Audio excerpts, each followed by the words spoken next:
This year's cast vice president.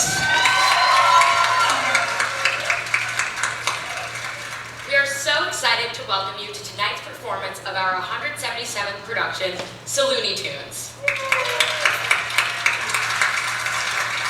But first, it's time for us to roast, or should I say, burn, our 76th Woman of the Year. For more than 2 decades, she has proven to be one of Hollywood's most versatile performers. You know, equally adept in comedy and drama, from blockbusters to independent film. She is by far the most talented Australian actresses in If I Had Legs, I'd Kick You. Please give it up for Rose Byrne.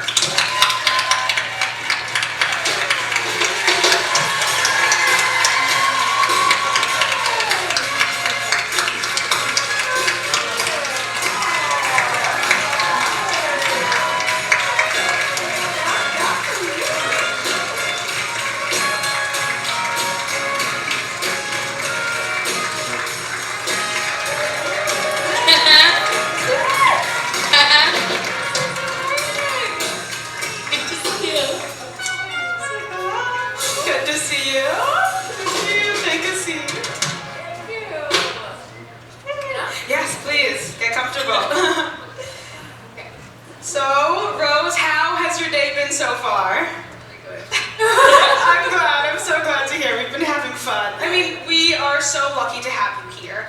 Really, your accolades speak for themselves. I mean, a Golden Globe, a BAFTA, an MTV Best Kiss Award, an MTV Most WTF Moment Award, and Mill Valley Film Festival's Mind the Gap Award? I mean, congratulations. I have heard that MTV's Best Kiss Award is basically an Oscar. And you know, for your recent heart-wrenching performance of a mother pushed to her breaking point while balancing her job, her apartment, and her dependent daughter, you actually are nominated for an Oscar.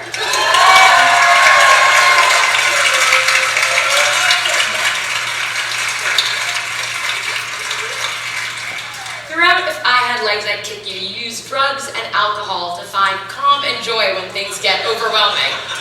But enough about behind the scenes. Your character, Linda, also does the same. Daisy, you're making her character sound so one-dimensional. I, along with the 4 other people in the audience who have seen this movie, know that Linda also attended regular sessions with a therapist, played, of course, by Harvard alum Conan O'Brien. Unfortunately, we don't think he did a very good job. So, lucky for you, Izzy and I have 1 psychology class total under our belt. So I guess the question is, how are you today, Rose? How are you really? I'm good. Yeah? Great. How are you? I feel good. In that case, Daisy is going to show you a series of random ink blots, and all you have to do is tell us what you see first. Okay, let's get started.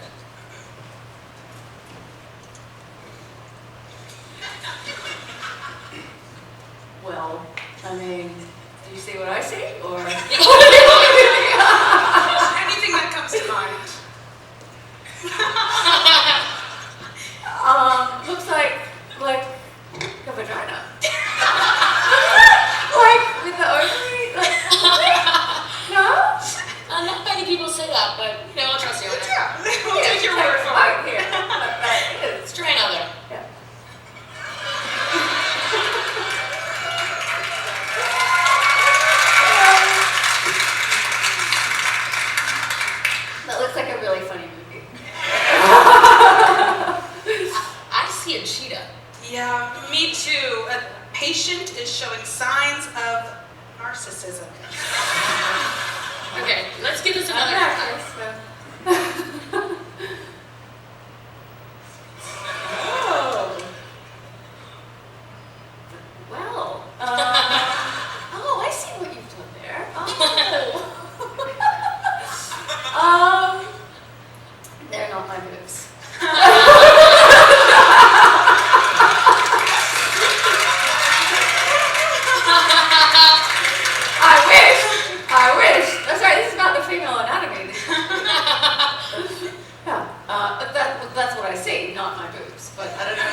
self-confidence, but I won't give you a formal diagnosis. Okay, Izzy, I think this is above our pay grade. Let's call it here. I would have to agree. And look, you know what? You have so much to be thankful for, really. I mean, you have such a storied career. Bad stories mostly, but stories nonetheless. And what a comedic resume. I mean, Bridesmaids, Adam, Instant Family, the list goes on. And in all of them, you had us on the floor laughing at your attempt at an American accent. I mean, in Get Him to the Creek, you really push the envelope with subversive lines like, a ring around my dirty posy, my little pocket is so fit and so damn cozy, and I believe I'm talking about my asshole, right?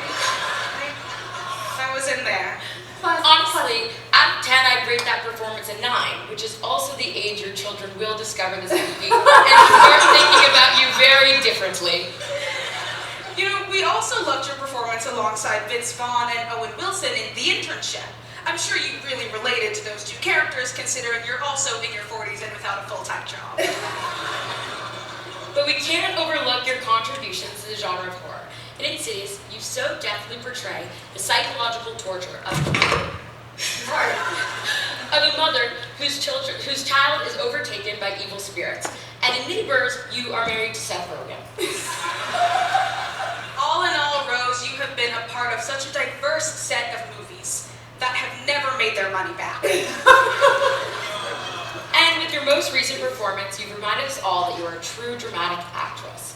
Which got us thinking, there's a particular one of your roles that has been begging for a new dramatic take. Peter Rabbit. And don't worry, Rose, we're here to help. We at the Hasty Pudding have gotten in contact with the writers of Peter Rabbit to help give the movie a bit more edge. And, we got an advance copy of the Peter Rabbit 3 script to help you prepare your character. So, we'll give you a minute, we'll let you look over your lines, build your character. Okay, you're a professional. You're a professional, that should be enough. And Action! Who's playing the rabbit? of course. You want to stand up? Sure. So let the acting lead you. Where were you? It's 11 p.m. I called your boss. He said you clocked out at 5. Well, I don't like it when you lie to me. Do you even care about the kids? Poor Max and Ruby? You didn't see what's going on, but I do. How am I supposed to stay calm when you're ruining our lives? I know you're using again. That is not true. Oh yeah? Then what's this?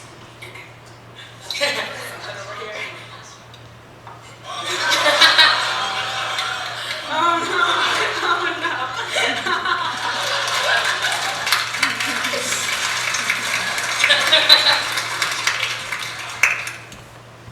You just saw me. I just lifted my finger.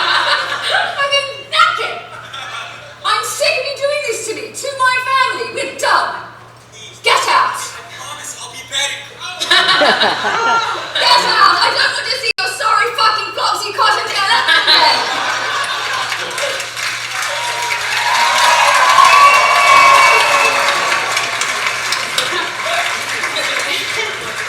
And scene. That was incredible. I mean, that was truly beautiful.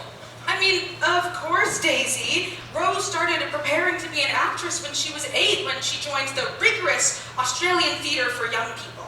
For those unfamiliar with rigorous Australian theatre, it's the American equivalent of off Broadway.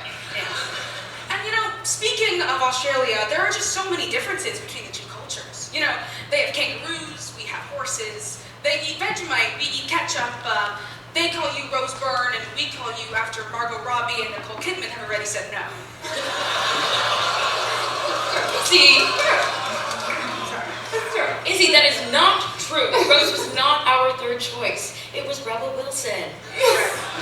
My bad. Maybe we shouldn't be making stereotypical Australia comments anyways. I mean, Rose could be homesick. Yeah, I mean, I'm sure you miss it, but think of all the great things America has that Australia doesn't. Well, we have your husband, Bobby Cannavale.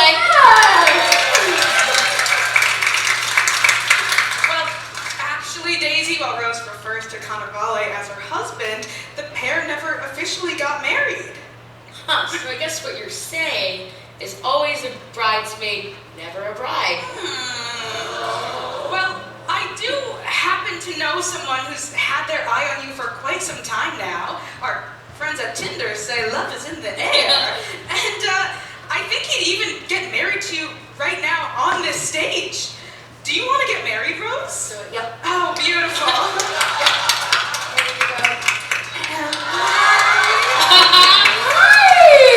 I'm the husband, I wish. We're gonna get you ready for your We're bridge. gonna go backstage. So get dolled up. Just right over there. Oh, there we go. Okay. We have a dress and Oh, everything. dress. Thank you. Finally. Oh, my God. Finally. Whew. Oh, thank you. Thank you. Oh, yeah, that's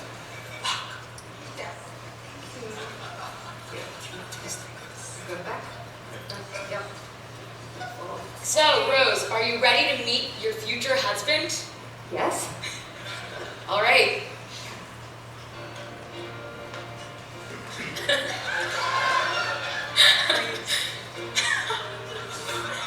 You, which one? It's the pop.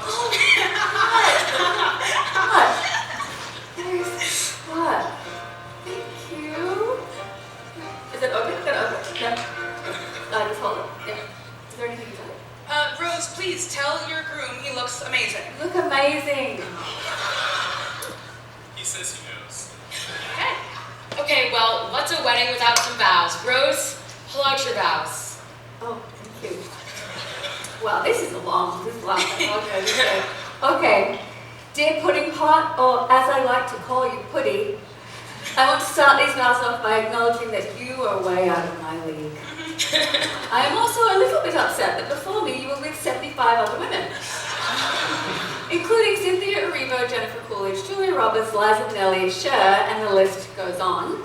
Seriously, what could Cher have that I don't, other than the obvious things? Now on to my vows. I promise that you will be my everything until I meet a man named Oscar, who will then become my everything. I promise to never actually produce or star in a third Peter Rabbit film.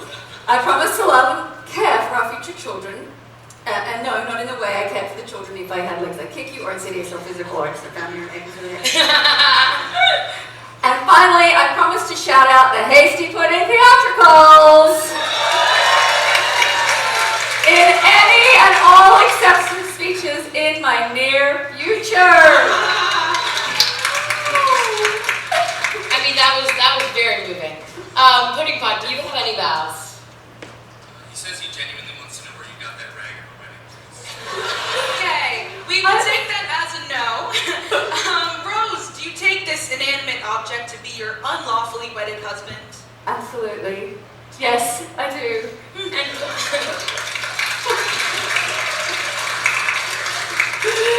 And Pudding Pot, do you take Rose Byrne to be your unlawfully wedded wife? He says that you look like you're wearing white fitted sheets. That's true. You may now kiss the pot.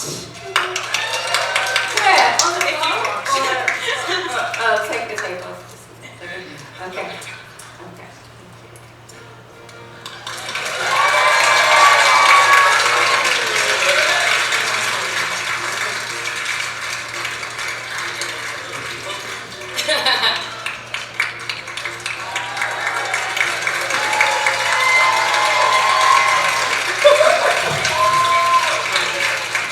Marvelous. Thank you.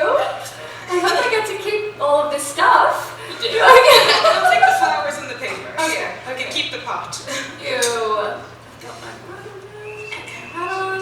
Yay. Woo! Okay. Well, Rose, you have been such a treat and a wonderful sport. Do you have any final remarks for our audience? No. This is gorgeous. Thank you so much. This is beautiful. Thank you.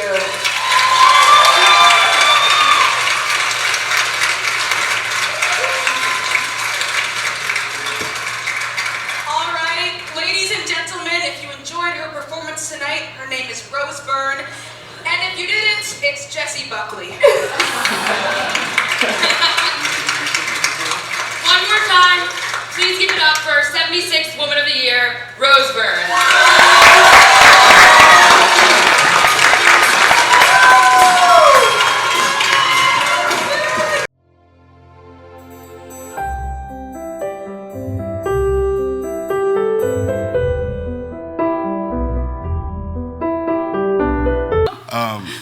You guys know I usually start these things with a joke. I don't have one prepared today. That's because I want to say something to you all before we begin the press conference. I've had this role. Don't cry, don't cry. I've had this role as press manager this is my 3rd year now, and I'm a senior, and I'm about to graduate. So I just wanted to tell everyone in this room, thank you so, so much for all the support that you've given, not only the pudding, but for me over the years. It's meant the absolute world, and it's been such a blast and pleasure getting to know and work with all of you. And there's no one better for me to take it home than Rose Byrne. So, thank you. Thank you so much. And without further ado, we're gonna open up for any questions anyone might have about Rose and her incredible career in the pudding pot. All right, we're gonna start with our friends from People Magazine. I'm great, how are you? Very well, thank you. Thank you. You want to hold it for me? Of course.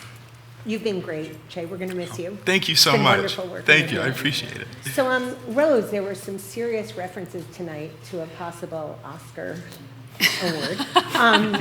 I was just wondering, have you started writing, or have you written a piece? Yeah, I'm up to 20, 30 pages. I'm just writing. I'm writing. No. I'm one day at a time. I'm like, this has been so magical though today, and so inspiring to be with the students and to be. I've never been to the campus before, and I have a lot of friends who are alum of Harvard. So it's such a storied thing, and. I have friends who've also been Hasty. My friend Paul was the Hasty Man of the Year. Wow. So anyway, it's been so special to be here and amongst all the youth, the hope, the future. Awesome. Okay, we're gonna open up to the Harvard Independent back there. Hi, thank you so much for coming today. We're so excited to see the show and loved hearing the roast. So we were wondering, looking back at your expansive career, is there one character you've played that changed you in a lasting way, either personally or professionally? Well, the character of Linda and If I Had Legs, I'd Kick You, definitely. Yeah, it's been a creative highlight for me and really stretched me technically and emotionally, and really every aspect as a performer. It really challenged me in a way that I had not had before, particularly in the format of a feature film. It was a gift, the script, and Mary Bronstein wrote this script and got this movie made after 8 years, and it's a personal story to her, which she's spoken about. So it's just such a gift to have had that from her, and that she trusted me with it. But it absolutely has been the creative highlight. We're going to open it up front row from the Following Boston. Hi, Samantha Davidson with Following Boston. So would you say that the genres of drama and comedy are connected, and how you prepare for, lighter roles like in Bridesmaids versus something very intense like If I Had Legs, I'd Kick You? I tend to approach it the same way with comedy and drama. It's the same thing. It's a drama, but in a comedy, on top of that, you have to get a laugh. So it's sort of, and obviously there's different sorts. Like something like Legs is very dark. It's gallows humor. It's obviously a very heavy subject matter. And something like Bridesmaids or Platonic is very broad and lighter. And but for me, the way in is always through the character, doing my daggy homework, actor homework, and that's always how I've approached both routes. I mean, the stakes really always have to be high with comedy and with drama, but I'd say even higher with comedy for it to be. It's a serious business, as they say. Awesome. Okay, Boston Globe. This has been. This has been such an exciting award season for you. I'm just curious, how have you been feeling? Have you been feeling overwhelmed or just excited? I feel like there's a lot of firsts, a lot of exciting things. So just sort of, what has this experience been like for you?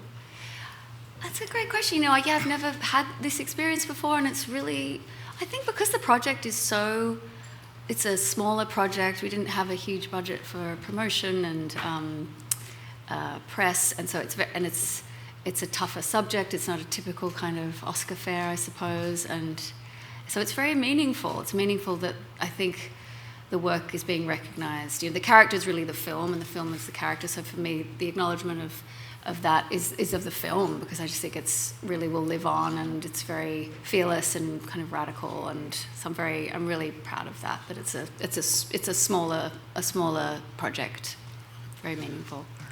Jane, Cambridge Day, you want to take us home with the last question here? Thank you, and thank you, Rose, for being here. Thank you. Of course, we're here to celebrate the Hasty pudding and the theatrical tradition it's brought to Cambridge. You're also taking to the stage soon yourself for Fallen Angels in a couple of months. Did this experience get you excited for your new role? It was actually fun being on stage and doing a little scene. I was like, maybe I still can do this. Yeah, I haven't done a play for about 5 years, and I've never done Coward, so I'm, absolutely terrified. But Kelly O'Hara is brilliant, such a national treasure, so I can't wait to, just act opposite her, and with my friend Scott Ellis directing. Well, Rose, I can't thank you enough for being here today. I feel like the entire company has learned so much from you, and it's been such a pleasure. And with that, we're going to go into the photo segment of the press conference. So, Rose, we're going to have you take some photos with your pudding pot, and then we're going to have our wonderful members dressed up in drag here to take some photos with you. And, you're in drag? That's so crazy. But yeah, alrighty, let's... Yes, kiss the pot. I've been told. It's awesome. Very important. I got to make out with this guy. Yeah. Just grab this from you here. Thank you. Of course, no worries. Thank you so much. Of course. Okay. Great. Take my guy. Yes, you can scoot on in. Oh, we just stay here. Stay right here. Thank you. You look gorgeous.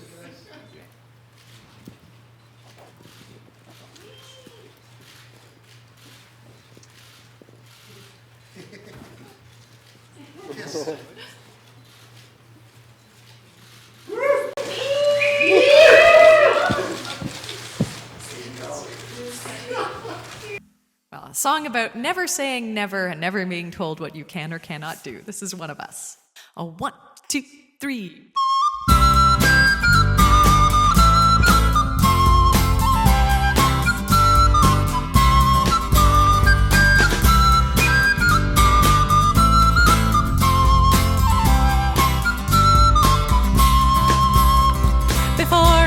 To fighting, or when fighting got to me, I looked to find examples on the field of chivalry, and I saw mighty arms, much stronger than my arms could ever be. So I thought perhaps that field was not for me. But still I stayed and watched the fighting till one figure stood apart, in armor newly fashioned and a helm more pot than art. But each blow was thrown with honor and the lightness of the heart. So I took that step which soon became a start. 'Cause she was not the biggest fighter, nor one to raise a fuss, but I remember being proud that she was one of us. And we might never stand together in a shield wall side by side. Because of her I lift my sword with pride.